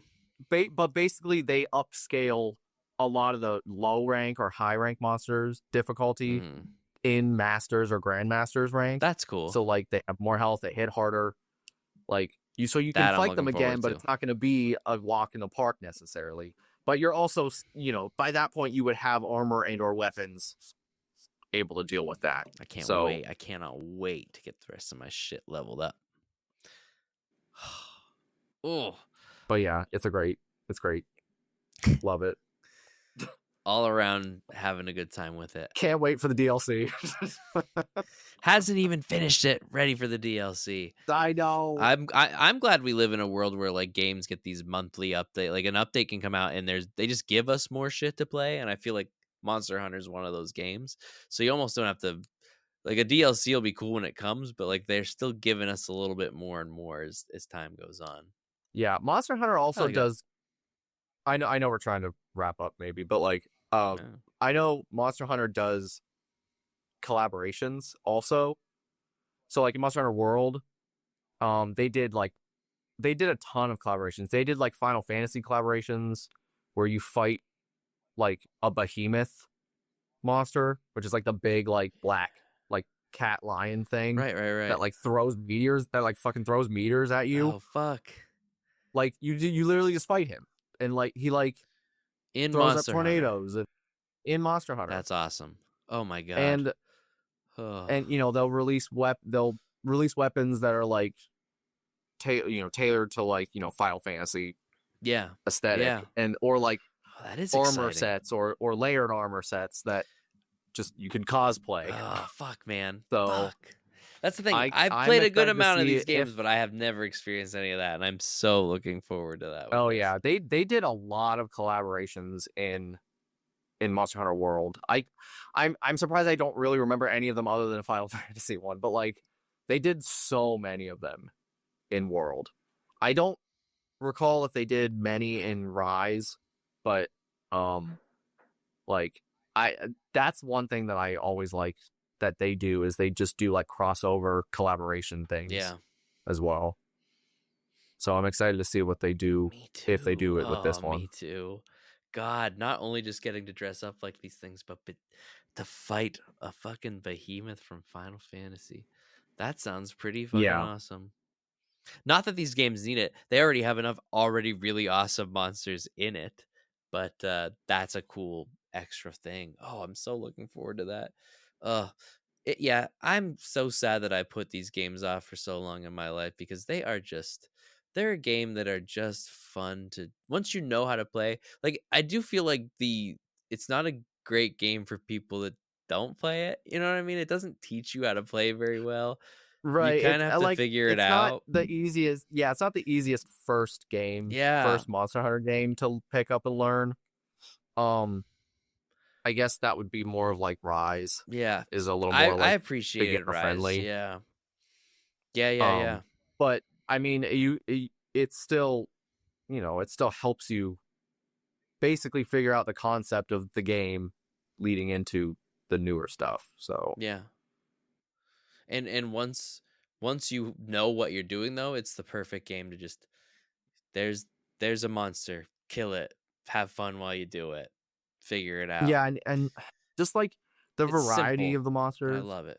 like I know I told you this before, but like the one thing I kind of had a upset about with World is just the basically like the game reskinning a previous monster you fought and calling it a new monster. That kind of bothered me about World. Not to the point where like I would not play it, but like yeah, you wish it was a just little like something better. the variety. Yeah, they could have done more with what they had, in my opinion. But like you have like 8 or 10 different monsters, but half of them like they're split in half, different differences, but they all have the same move set. So it's like, well, I'm basically just fighting this monster, so I'm just gonna do this. You know what I mean? Whereas like all these other monsters that we fought so far in Wilds, like they're all pretty much unique in their own like move sets. Yeah. So like I don't think I've seen a relatively anything repeating. There are no two things that even kind of like look much the same, let alone do the same stuff. Yeah. So I do like that so far. And we're not super far. So to experience as many different things that we have, and we're not that far in. I mean, we might be. Yeah, we're now far just getting into high rank. Right? Yeah. Yeah. So, God. And like before the game came out, I already knew there was like 50 or some number up there, like monsters already confirmed for the game, and we only fought maybe like 15 of them. Maybe. I was gonna even say less, but like 10, maybe 10. Maybe 10. But we fucking ran into that monkey last night, and we didn't even mean to.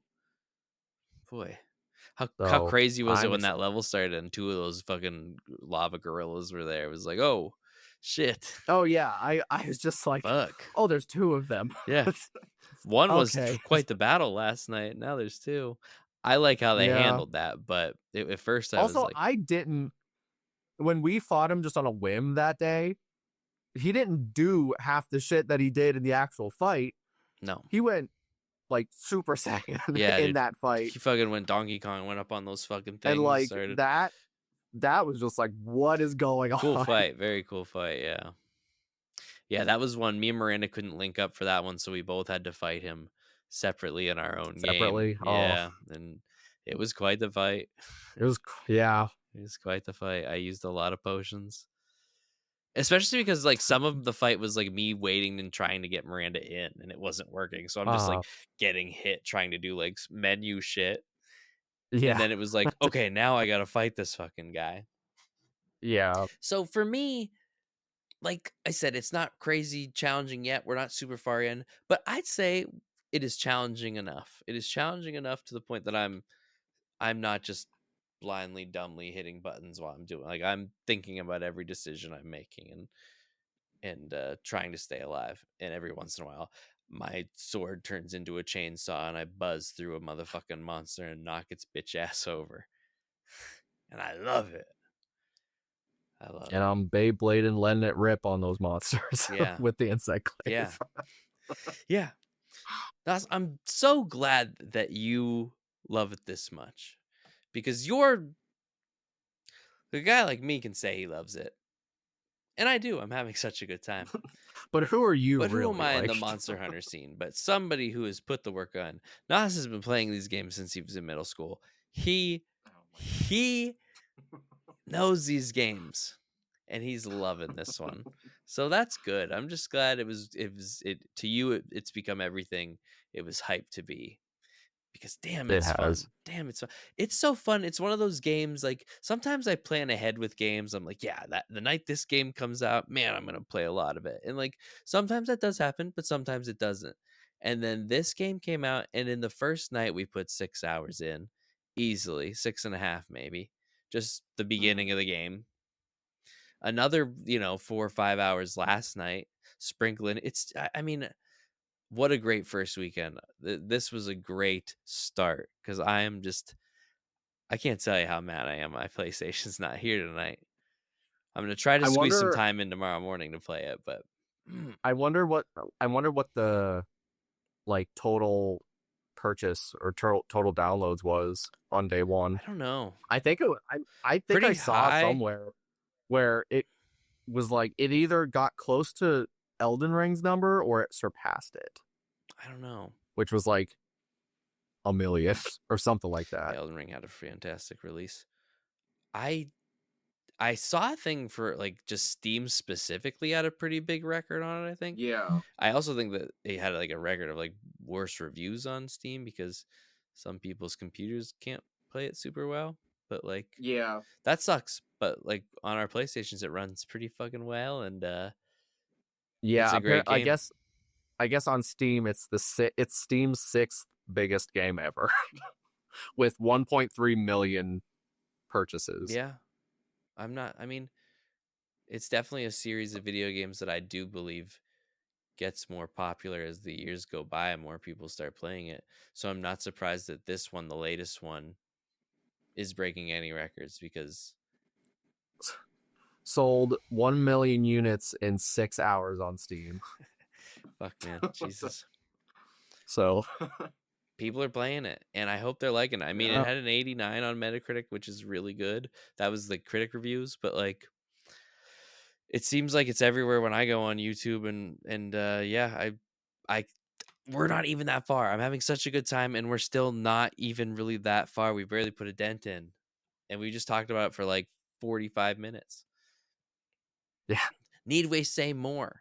I mean, we could say more, but I mean, to there's anybody so who much hasn't more I could played talk it, about. yeah, probably. But to anybody else who hasn't played it, you should probably just pick it up, give it a try, figure out how to play it, and have fun. It's just fun to play. There's a story, there's some characters. It's a lot of, anime mumbo jumbo. We don't listen to any of it. We make up names for half the cast. Play with friends or play alone. Either way, it's a good time. For me, for the type of game that it is, I'm having a 10 out of 10 type of time. Like I dreamed about it last night. I want to play Okay, it. well, I like playing it. It's just fun to mindlessly put lots of hours in. I feel like I haven't put mindless hours like we did Friday night on this game into a online game. And I know I have, but I just feel like I haven't since like playing Halo in like high school. Right. I was so pumped to come home Friday night and play this fucking game. And it totally lived up to it. Even despite minimum server connection errors for day one, kind of stuff, and figuring out how to Yeah. play together and yada yada yada. Yeah. Sure, that's a pain in the ass. The menu system in these games, I feel like always has been a little bit of a pain in the ass. But despite all that, fuck it. Too fun to care. So we'll keep playing. too fun to catch. I tried to stream some of it. Didn't work very well. But no, we're out here playing this game, having a good time, shitters. We here at Nerd Shit in the Dark give Monster Hunter Wilds the old golden shit trophy. That's like a 10 star. I'd give it a 10 star. I'm having a 10-star type of time. I would definitely give it 11 out of 10. Wow, it's solid. I love it. Right now, 11 out of 10. Right now, 11 out of 10. Spoken like a man for the people. All right. Well, Nas, I'm actually impressed. This went on a little longer than I even expected. But with that out of the way, I think we just wrap it. We just wrap it there. So thank you, Nas, for coming on to the show, letting the shitters get into this Nas character that they've been hearing about here and there, name drops throughout the years, and talking some wonderful nerd shit about shit that you love. Anytime. We'll have to do it again. I don't know what the next big type of game like this could be to have you on, but we'll figure it out. We'll figure it Yeah. out. All right. Shitters. Like I said when I started, I'm Chase the goddamn motherfucking Chaz Screepeck. I've been your host here tonight. And I want you to know that you can follow us on all sorts of podcasting websites and shit, whatever you call them these days. I told you I wasn't good at this part, Nwahs. Remember at the start of I all can see this? it. I'm watching it in the flesh. And then you can tell your friends about it. You can follow our Instagram page. All that stuff doesn't matter. Just glad you came here tonight. So when you go to bed tonight, just remember to good night, sleep tight, and Nwahs, do you know how that ends? I don't. I'm gonna be real. It's don't let the shit bugs bite. Okay. That's our closing statement for the show. And then Braden will say, "I love you," and then I'll say, "He does love you," and then we say good night.